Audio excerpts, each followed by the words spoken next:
Información oportuna al instante mientras realiza sus actividades al mediodía.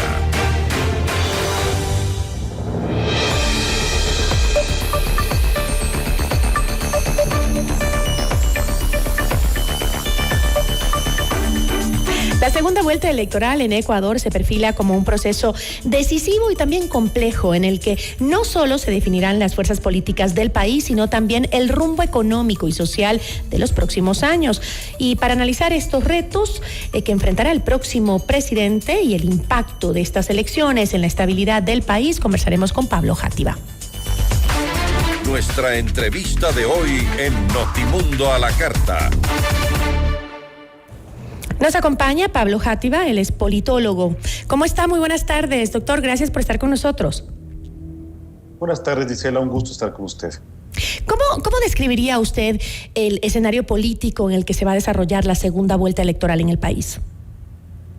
Mire, es un escenario político muy complejo, ya que encontramos errores permanentes de los dos candidatos. Por el un lado, el gobierno que se desgasta cada semana, cada día por el deslave en Esmeraldas, por el tema del campo Sacha, por lo que soltó la semana pasada lo de los chalecos, ¿no? de cartón, que no llega a saberse si es un escándalo o no. Y por otro lado, la candidata del correísmo, que también recibe un fuerte desgaste por el tema de la desdolarización, por unas declaraciones desacertadas de un asambleísta de su bancada. Entonces, es tan complejo este momento predecir la elección porque ambos continúan desgastándose rápidamente. Parece que ninguno tiene un acierto, decíamos con otros colegas, ninguno mete gol, ¿no? Está en una situación de empate, pero ninguno llega a tomar una decisión o hacer una propuesta lo suficientemente fuerte como para destacarse en la elección. Y por eso también algo muy peculiar que estamos viendo, las encuestadoras no se atreven aún a dar ningún pronóstico, ¿no? Están todas guardando silencio, esperando a ver qué pasa en el debate presidencial para ahí tal vez empezar a soltar los números. Y en medio... es claro que... No, sí, concluya, por favor. Nada más, es claro que existe un empate técnico y que los votos se disputarán voto a voto, que no hay ninguna tendencia que esté imponiéndose con fuerza sobre la otra en este momento. Y ahora, en medio de este panorama que usted nos acaba de describir, ¿cuáles serían los principales desafíos que enfrentarán los candidatos en esta contienda que empieza ya a partir del debate, oficialmente? Así es, oficialmente ahí empieza la campaña. Empezamos por el lado de Luisa González. El principal reto que han ido afrontando durante estas semanas es descorreizar la campaña. Los votos que están en este momento en disputa son aquellos que no son los convencidos históricamente por este movimiento político, no por el correísmo. Entonces han tratado de bajar un poco la imagen, la intensidad que suele tener Rafael Correa en las campañas. Aparentemente lo están logrando, parece que tiene menos influencia, sin embargo, tampoco tiene muchas vocerías que le acompañen en el sentido de que puedan dar una propuesta que dé un mensaje de tranquilidad, de certidumbre. Ya vimos lo que pasó con Paola Cabezas del momento que habló de la dolarización. Entonces, para el lado del correísmo ha sido eso muy, muy difícil, ¿no? Tratar de controlar y de poner vocerías que le aporten y que no le resten, ¿no? Por el lado de Noboa, en cambio, hay una desesperación muy notoria en demostrar resultados por parte del gobierno. Por eso la propuesta de traer ayuda internacional para controlar el tema de la seguridad, por eso una demostración muy fuerte en la comunicación de tratar de aparecer en medio de las inundaciones en la costa o ahora en el desastre de Esmeraldas. Entonces los dos se van desgastando, ninguno llega a demostrar que está realmente haciendo algo para ganar esos votos y aparentemente quienes votaron nulo en la primera vuelta están todavía en una situación de indecisión. Eso hay que medirlo, pero la tendencia indica que podría ir por ahí, ¿no? Difícil, ¿no? Ahora, estos escándalos, digamos, que han ido de lado y lado, ¿no? Estos como focos que se prenden de un sector y del otro, a los que la prensa llamamos escándalos, como por ejemplo el tema de Sacha, como el tema también por el otro lado de los recientes chats que involucran a funcionarios del Consejo de Participación, consejeros del Consejo de Participación que eran aliados del correísmo y que pues manipulaban, supuestamente, según lo que dicen estos chats, manipulaban para poder tener en puestos claves a su gente, ¿no? Todos estos escándalos realmente le llegan a la gente, a la ciudadanía. El tema también de la dolarización, por ejemplo, son temas que sí cambian el pensar o la decisión de la ciudadanía. Sí, Diceli, voy a empezar por el último tema que usted menciona, ¿no? La dolarización sí es un tema muy sensible. Ese es un tema que la gente siente en su cotidianidad y que cada vez que escucha que ese dólar puede estar en riesgo, sí hay una reacción contraria a quien sea que esté mandando ese mensaje. Entonces, de todos los que usted mencionó, creo yo, tal vez ese es el más sensible. Está medido de los pocos grandes consensos que tenemos en el Ecuador, la dolarización es uno. Es muy popular, ¿no es cierto? Está sobre el 80% o más medido que los ecuatorianos apoyan la dolarización. Entonces, el momento que alguien se mete por ahí y genera dudas alrededor del tema del dólar, va a ser afectado.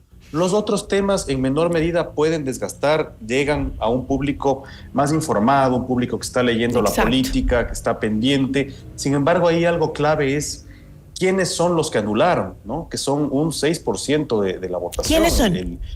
El que quedó nulo es el tercero, ¿no? Y ese quiénes son es fundamental descifrar. Hay una parte importante de la clase media en general de las grandes urbes que votó nulo, Quito, Guayaquil, Cuenca, que no siente ni que la propuesta del correísmo ni la propuesta del oficialismo le representa. Y al ser urbanos probablemente sí está informada y sí está recibiendo esta información, tema de Sacha, tema de Slaven Esmeraldas, la poca reacción del gobierno ante los desastres naturales, pero también lo de la Liga Azul, es algo que devela al correísmo, ¿no? Entonces hay que ver cómo se disputa eso al final, es una situación de total incertidumbre. Creo que ese análisis es clave, ¿no? Porque quiénes son los nulos, ¿no? Y cómo es su forma de, qué podría cambiar su forma de pensar frente a la segunda vuelta, porque a veces nosotros, me refiero a como ustedes, los politólogos o los periodistas, pensamos de una manera y creemos que a veces ese globo en el que vivimos es lo que piensa la gente y es muy distinto, ¿no? A veces esos temas ni siquiera llegan, ni siquiera cambian a la gran masa de la población, pero es cierto, hay que identificar cuáles son esos votos que cada uno de los candidatos necesitan para llegar a ganarle al otro. Ahora, hablando en el impacto económico, Ecuador enfrenta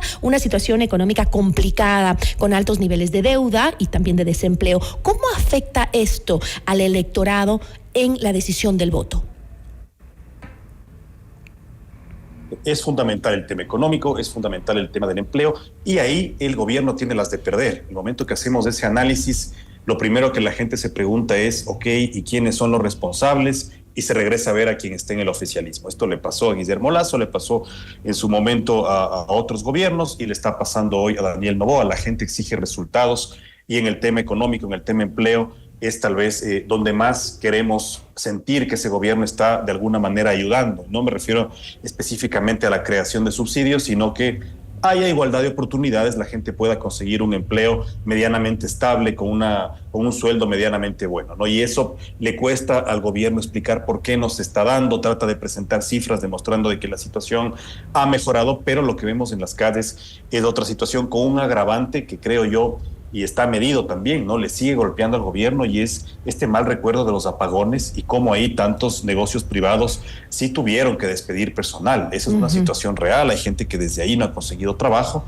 y ese creo yo es un punto muy débil del gobierno de Noboa. Mientras que el correísmo juega de forma un poco tramposa, ¿no? Decir con nosotros esto no pasaba, había más oportunidades, había en general más plata en el país y juegan a que la gente recuerde este buen recuerdo y gracias a eso tratar de captar votos, ¿no? Sin, por supuesto, hacer la reflexión profunda de que la situación mundial era distinta, que esto fue antes de la pandemia. La situación del país era distinta. Así es. Había una serie de factores que hacían que parezca que ese gobierno hacía mejor las cosas, ¿no? Pero tema empleo, tema economía, le afecta directamente al oficialismo, a cualquier oficialismo que esté en campaña y que no esté generando realmente una situación favorable para la población. Es que definitivamente estar en el poder desgasta como candidato y estando en el poder ya tienes un punto menos porque esa visión que tenemos los ecuatorianos o la gente, el votante en general del poder siempre perjudica el momento de ir a las urnas, ¿no? Pero ¿qué diferencias clave, digamos, hay entre la propuesta económica de cada uno de los candidatos? Mire, ahí sí hay diferencias muy notorias, ¿no? Yo creo que con Daniel Noboa, con sus errores, con sus aciertos, nosotros tenemos una claridad respecto hacia dónde va el país, ¿cierto? Disciplina fiscal, no topar las reservas internacionales que son garantía de la dolarización, que es un tema clave para no solo para ganar la elección, sino para el futuro de la economía nacional. Otro que es fundamental, la relación con los organismos multilaterales. No podemos olvidarnos que gran parte de lo que el Estado puede hacer en este momento es gracias a los préstamos que hemos recibido de estos organismos multilaterales, ¿no? En cambio, en la propuesta de Luisa González hay un alejamiento inmediato con el FMI, con el Banco Mundial. La relación con Trump va a ser más complicada. El simple hecho de que la candidata González no pueda aceptar públicamente que Maduro es un dictador nos aleja de esos grandes mercados. Exacto. La reacción de los mercados y de los inversionistas ante la victoria de uno u otro es diferente. Totalmente diferente, Gisela. La propuesta de Luisa González espanta a los mercados. Eso es una realidad. No es una opinión, sino que está medido. Yo le comentaba hace un momento, Marco Rubio, el nuevo secretario de Estado de Estados Unidos, ya decía, si ustedes, cualquier nación latinoamericana es cercana a las dictaduras, Maduro, Ortega, Díaz-Canel en Cuba, significa que son lejanos a nosotros y que probablemente van a ser sujetos de sanciones. Entonces, no solamente es de especulación, es una realidad internacional en la que la definición es lamentable, de uno u otro pero así funciona el mundo. Nuestra economía. Sí, así funciona el mundo, es lamentable. Quisiéramos que fuera de otra manera, pero así funciona el mundo. Y incluso yo, referente a lo que usted dice, leía el otro día que el momento en que se lanzó el plan el plan económico, de lo que están muy pendientes los organismos multilaterales, ¿no? Cuando hay una elección. Entonces, cuando se lanzó el plan económico por parte de la candidata Luisa González, el riesgo país subió. O sea, parece una locura, pero es real, así funciona este mundo, ¿no? Es impresionante, uno cree que esas cosas no deberían pasar, pero pasan, ¿no? Ahora, ¿cómo podrían, ya por el lado político, ¿no? ¿Cómo podrían las alianzas políticas y los apoyos de otros sectores definir el resultado de la segunda vuelta? ¿Eso también es un tema importante? Es fundamental, Gisela, porque está tan apretada la elección. Estamos entre varios personas que estudiamos la política pensando y afirmando que hay un empate técnico. Entonces, esto va a ser voto a voto. Los votos de Henry Cucalón, de Andrea González, de Isa, van a tener un peso fundamental. Más allá de esta realidad y que ya la hemos repetido de que nadie endosa votos, hay ciertos apoyos que por la tendencia ideológica se van a concretar, ¿no? Los de la centroderecha, de todo ese anticorreísmo histórico, ¿cierto? Van a sumarse a Noboa, es lo más seguro, es lo más normal. Sin embargo, la disputa está en los votos del movimiento indígena, de Pachacutic, más bien dicho, ese 5.5% que alcanzó Isa, más el 6.5% que alcanzaron los nulos. Yo creo que ahí está la clave de la victoria. Quien logre convencer a ese electorado que es un poco apático, que es un poco antisistema, ¿no es cierto?, que tal vez tiende más hacia la izquierda, pero que no significa que es correísta, porque el correísmo persiguió al movimiento indígena, el correísmo tuvo graves problemas con la izquierda más radical, con la tendencia antisistema. Entonces no significa que se van a ir a ese lado, y creo yo que ahí sí lo que veamos en el debate presidencial puede definir hacia dónde se inclinan. Creo que un buen desempeño en el debate sí puede ayudar a inclinar la cancha, lo que se vaya a viralizar de ese debate, ¿no? Ese clip de 30 segundos que vamos a mandar por WhatsApp contando lo que dice Noboa, contando lo que dice Luisa, creo que ahí sí vamos a ver que puede haber unos puntos para los candidatos, pero es voto a voto, es muy complejo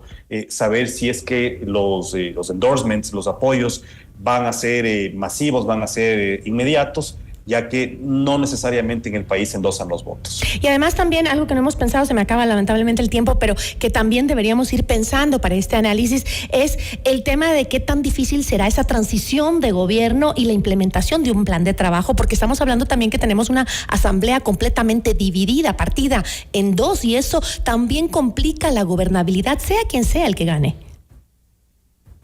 Es correcto, ¿no? Ese es el segundo episodio después de la elección. ¿Cómo va a gobernar quien gana? ¿Cómo va a armar una mayoría? ¿Va a repartir el Estado? ¿Va a confrontar a los del bloque contrario? Es una gran incógnita. Lamentablemente la historia del Ecuador nos indica que lo más probable es que haya conflicto, que no descartemos un nuevo escenario de inestabilidad, de muerte cruzada, ya veremos.